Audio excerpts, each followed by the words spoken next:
you my number one, make you my hero. No, eating nothing, you mucho gusto.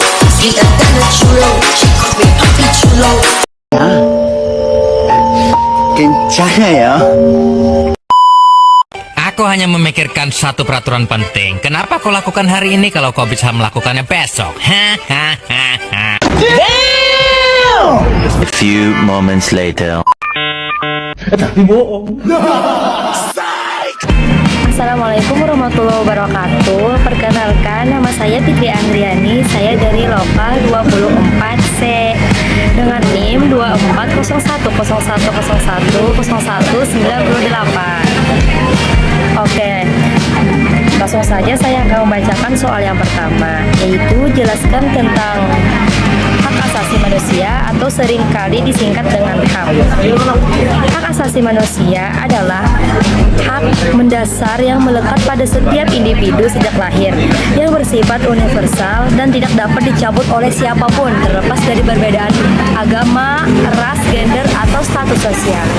HAM bertujuan untuk melindungi martabat manusia serta menjamin keadilan dan kebebasan individu dalam kehidupan bermasyarakat. HAM diatur secara global melalui Deklarasi Universal Hak Asasi Manusia atau disingkat dengan DUHAM yang diadopsi oleh Perserikatan Bangsa-Bangsa atau disingkat dengan PBB pada tahun 1948. Di Indonesia, HAM dijamin dalam Undang-Undang Dasar 1945, khususnya pasal 28A hingga pasal 28J yang mencakup hak untuk hidup, hak atas pendidikan, hak untuk menyampaikan pendapat, dan hak untuk bebas dari diskriminasi. Contoh pelanggaran HAM adalah pelanggaran terhadap kebebasan berpendapat, perdagangan manusia, dan penyiksaan yang tidak manusiawi. Oleh karena itu, negara dan masyarakat memiliki tanggung jawab untuk melindungi dan mempromosikan HAM demi terciptanya kehidupan yang damai dan adil. Baik, saya akan melanjutkan soal nomor 2, yaitu jelaskan dan berikan contoh kasus tentang demokrasi. Demokrasi adalah sistem pemerintahan di mana kekuasaan berada di tangan rakyat. Dalam demokrasi, keputusan politik diambil melalui musyawarah atau pemungutan suara. Prinsip-prinsip demokrasi meliputi keterbukaan, partisipasi masyarakat, persamaan hak, dan supremasi hukum. Contoh nyata praktik demokrasi adalah pelaksanaan pemilu di Indonesia. Pemilu dilaksanakan setiap 5 tahun untuk memilih presiden, anggota legislatif, dan kepala daerah. Demokrasi Indonesia menempatkan rakyat sebagai pemegang kekuasaan tertinggi yang diwujudkan melalui pemilihan umum. Namun, demokrasi juga menghadapi tantangan. Salah satu contohnya adalah kasus politik uang, money politics dalam pemilu yang mencederai prinsip keadilan. Kasus lain adalah pelanggaran kebebasan berpendapat, seperti pembatasan terhadap demonstrasi damai oleh masyarakat. Oleh karena itu, untuk menjaga nilai-nilai demokrasi, diperlukan kesadaran dan pendidikan politik yang baik di tengah masyarakat. Baik, lanjut soal nomor 3. Bagaimana pendapat Anda mengenai otonomi daerah? Menurut pendapat saya, otonomi daerah adalah kebijakan yang memberikan kewenangan kepada pemerintah daerah untuk mengatur dan mengurus rumah tangganya sendiri sesuai dengan kebutuhan dan potensi daerah tersebut. Kebijakan ini bertujuan untuk mendekatkan pelayanan kepada masyarakat dan mendorong pemerataan pembangunan di seluruh wilayah Indonesia. Menurut saya, otonomi daerah sangat penting karena memberikan kebebasan bagi pemerintah daerah untuk merancang kebijakan yang sesuai dengan kondisi lokal. Contohnya, pemerintah daerah dapat mengelola sumber daya alamnya secara mandiri untuk meningkatkan pendapatan daerah, seperti pengelolaan pariwisata di Bali atau pengelolaan tambang di Kalimantan. Namun, ada tantangan dalam pelaksanaan otonomi daerah seperti penyalahgunaan anggaran dan korupsi oleh pejabat daerah. Misalnya, beberapa kepala daerah terlibat dalam kasus suap atau penggelapan dana pembangunan. Oleh karena itu, otonomi daerah harus diimbangi dengan pengawasan yang ketat dan peningkatan kapasitas kapasitas sumber daya manusia di tingkat lokal. Oke, lanjut ke soal nomor 4. Soal nomor 4 ini meminta saya untuk menganalisis tentang masyarakat madani. Jadi setelah saya analisis, masyarakat madani adalah masyarakat yang beradab, di mana warganya memiliki kesadaran tinggi terhadap hak dan kewajiban, serta menjunjung nilai-nilai demokrasi, keadilan, toleransi, dan partisipasi aktif dalam kehidupan bermasyarakat. Konsep masyarakat madani lahir dari pemikiran bahwa masyarakat harus menjadi kontrol sosial terhadap pemerintah untuk menciptakan tata kelola yang baik. Ciri-ciri masyarakat madani meliputi adanya ruang publik yang bebas, partisipasi aktif dalam organisasi sosial, dan penghormatan terhadap hak asasi manusia. Contohnya adalah keberadaan lembaga swadaya masyarakat atau disingkat dengan LSM yang memperjuangkan isu-isu lingkungan, hak perempuan, atau pendidikan.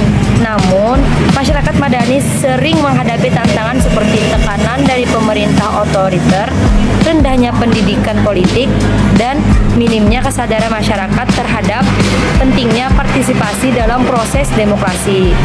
Untuk mewujudkan masyarakat madani yang ideal, diperlukan kerjasama antara masyarakat, pemerintah, dan sektor swasta dalam mendukung pendidikan dan pemberdayaan masyarakat. Lanjut lagi soal nomor 5, yaitu sebutkan nama-nama tokoh dan jelaskan mengenai tata kelola pemerintahan yang baik dan bersih. Nah, jadi tata kelola pemerintahan yang baik dan bersih, good governance, merupakan prinsip yang mendasari pengelolaan negara yang transparan, akuntabel, partisipatif, dan menjunjung tinggi supremasi hukum. Prinsip ini bertujuan untuk menciptakan pemerintahan yang responsif terhadap kebutuhan masyarakat, serta bebas dari korupsi. Beberapa tokoh yang dikenal dalam penerapan tata kelola pemerintahan yang baik adalah 1. Joko Widodo atau sering disingkat dengan Jokowi, Presiden Indonesia yang memperkenalkan sistem pelayanan publik berbasis digital untuk meningkatkan transparansi seperti online single, subminions, OSS untuk perizinan usaha. Yang kedua, Barack Obama, Presiden Amerika Serikat yang dikenal dengan kebijakan transparansi dalam pemerintahan melalui inisiatif Open Government Partnership. Dan yang ketiga yaitu Kofi Annan, mantan Sekretaris Jenderal PBB yang mempromosikan prinsip tata kelola global yang adil dan inklusif. Tata kelola pemerintahan yang baik memerlukan kolaborasi antara pemerintah, masyarakat, dan sektor swasta untuk menciptakan kepercayaan kesejahteraan bersama.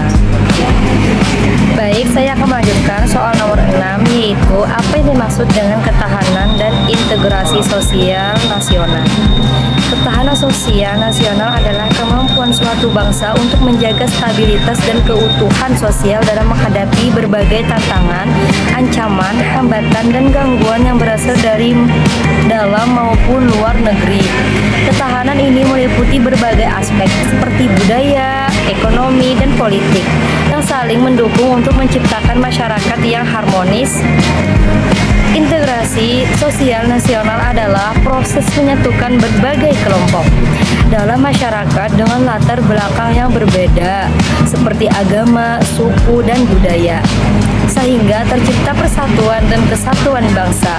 Contohnya adalah upaya pemerintah Indonesia dalam mempromosikan semboyan Bhinneka Tunggal Ika untuk memperkuat identitas nasional di tengah keberagaman. Kedua konsep ini penting untuk mencegah konflik sosial dan memajukan pembangunan bangsa. Namun, tantangan seperti intoleransi, diskriminasi, dan kesenjangan ekonomi harus diatasi agar ketahanan dan integrasi sosial dapat terwujud. Baik, saya akan melanjut soal nomor 7, yaitu soal yang terakhir. Soalnya adalah, menurut pendapat Anda, apa yang dimaksud dengan wawasan Nusantara? Menurut saya, wawasan Nusantara adalah cara pandang bangsa Indonesia terhadap diri dan lingkungannya sebagai satu kesatuan yang utuh dan tidak terpisahkan baik dalam aspek politik, ekonomi, sosial, budaya, maupun keamanan. Konsep ini menekankan pentingnya persatuan dan kesatuan dalam bingkai Negara Kesatuan Republik Indonesia atau disingkat dengan NKRI. Menurut saya sih itu saja. Terima kasih.